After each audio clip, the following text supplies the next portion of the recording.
se me ocurre, un poco a título metodológico, que vayamos desgranando esos 4 sustantivos que habitan el enunciado, el título que nos enviaba Elías. Nos hablaba Elías didáctica de la Biblia en el aula y en la catequesis. Pues bien, se trata de dedicar un pequeño espacio de tiempo a cada uno de esos sustantivos. ¿Qué opinamos, qué entendemos, qué experiencias tenemos sobre la didáctica, sobre la Biblia, el aula, la catequesis? Una de las cosas que a mí siempre me han parecido era que había que ser muy claro en separar lo que es el aula de lo que es la catequesis. Lo hablo desde catequeta, no hablo desde otra perspectiva.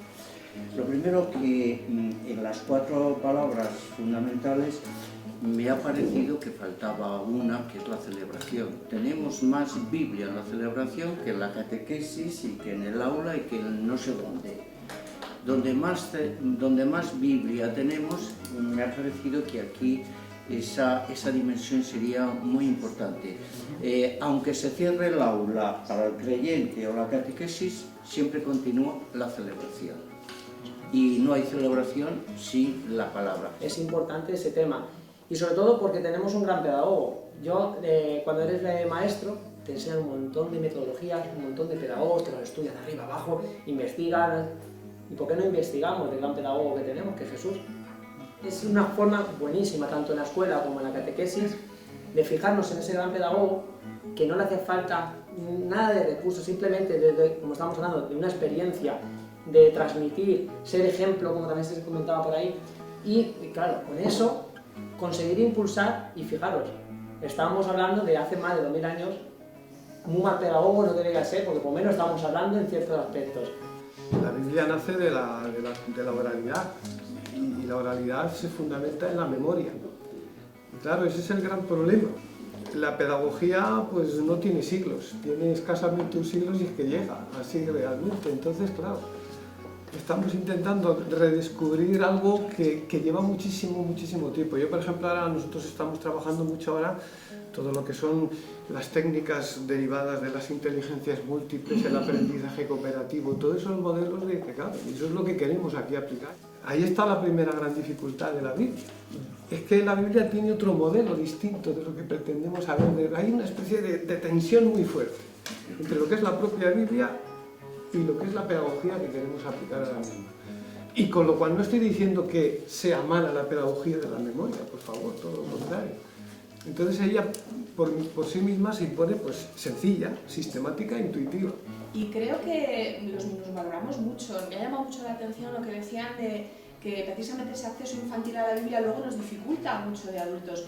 Y yo creo que es que tenemos que hacer el mismo esfuerzo por llegar a esas experiencias vitales que a los niños también les inquietan. O sea, un niño de tercero, yo me pasaba 2 meses, 3 meses hablando de la muerte. Tienen acceso ya por fin a lo que es ese concepto y nadie más les habla de ello. Entonces hay que, de algún sitio, hay que iluminar eso y hay que darles acceso, ¿no? Entonces los niños también tienen, y son además grandes teólogos. O sea, mi experiencia es que a veces alguien hacía una pregunta que no sabías por dónde salir, un compañero se volvía y decía algo y digo, esto lo apunto porque me ha dejado muerta.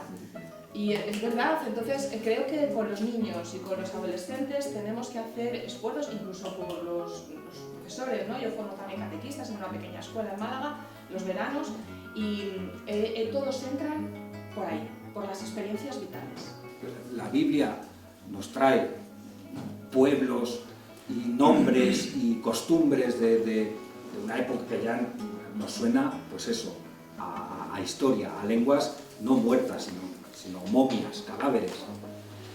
Pero podría tener esta ventanita de atracción, es decir, no, la Biblia es también apasionante.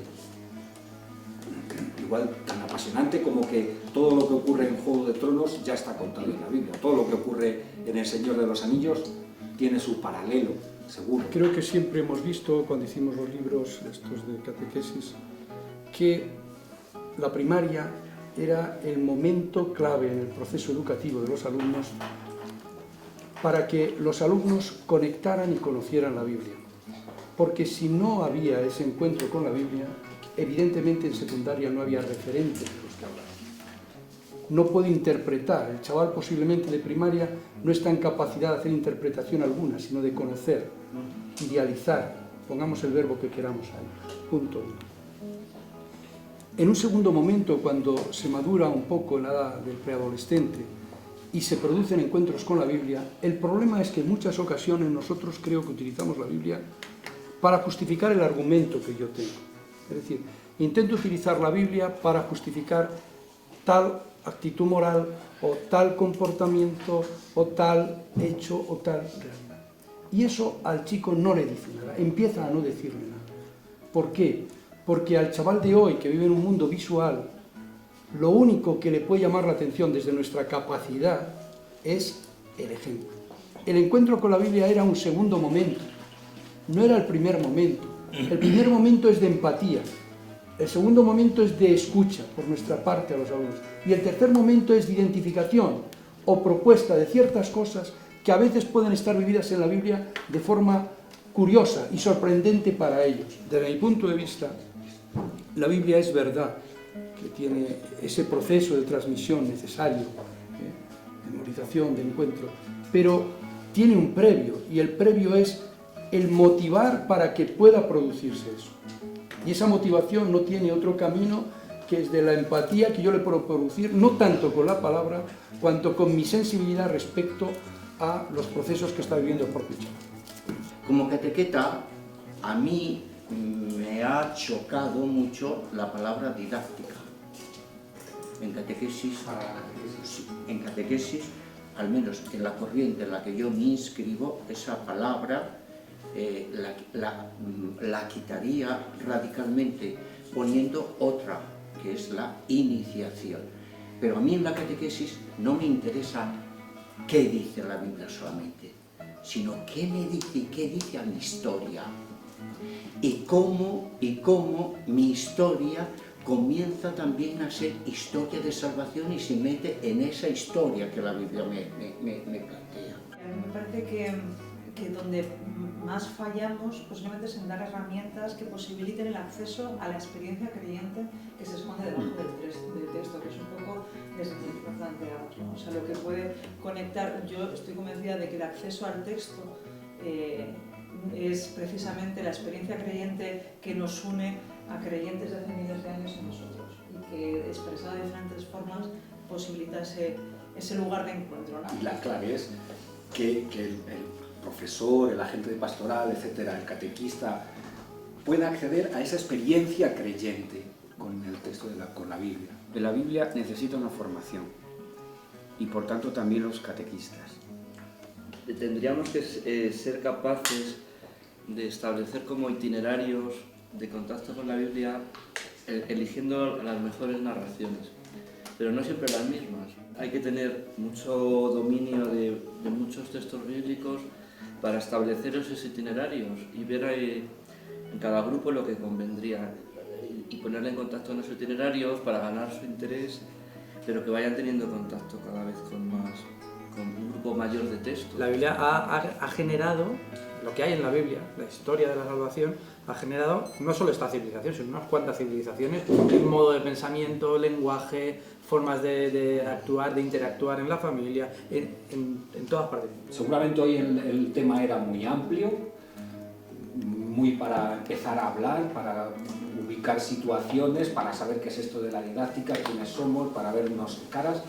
Y yo creo, a mí sí me ha ilusionado escucharles a todos ustedes, en el sentido de que podemos, también desde la editorial, abrir un camino de profundización en todo este mundo de cómo llevar la Biblia a la escuela y a la catequesis, que en definitiva es cómo evangelizar.